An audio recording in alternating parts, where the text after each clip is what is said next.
गौरा पूज चलली बाबा भोलेनाथ के बेलवा के पात से ना। गौरा पूज चलली बाबा भोलेनाथ के बेलवा के पात से ना। गौरा पूज चलली बाबा भोलेनाथ के बेलवा के पात से ना। कई के सोर हो श्रृंगार ओढ़ के चूनर गोटेदार, कई के सोर हो श्रृंगार ओढ़ के चूनर गोटेदार। चमचम बिदिया चमके गौरा जी के माथ के बेलवा के पात से ना। चमचम बिदिया चमके गौरा जी के माथ के बेलवा के पात से ना।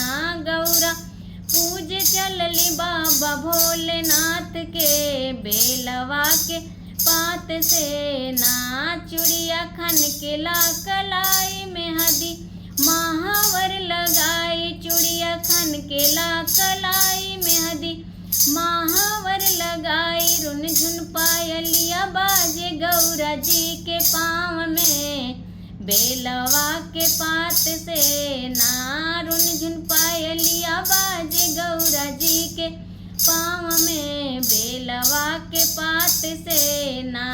गौरा पूज चलली बाबा भोलेनाथ के बेलवा के पात से ना। भोले बाबा के जगह में गौरा मंदिर में जब आवे, भोले बाबा के जगह में गौरा मंदिर में जब आवे।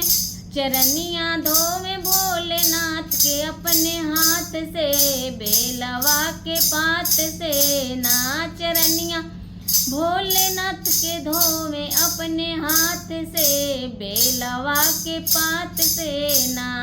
भोला दिहले वरदान बढ़े गौरा के सुहाग, भोला दिहले वरदान बढ़े गौरा के सुहाग। गौरा आरती उतारे भोलेनाथ के बेलवा के पात से ना। भोला दिहले वरदान बढ़े गौरा के सुहाग, भोला दिहले वरदान बढ़े गौरा के सुहाग। गौरा आरती उतारे भोलेनाथ के बेलवा के पात से ना। गौरा आरती उतारे भोलेनाथ के बेलवा के पात से ना। गौरा पूज चलली बाबा भोलेनाथ के बेलवा के पात से ना। गौरा पूज चलली बाबा भोलेनाथ के बेलवा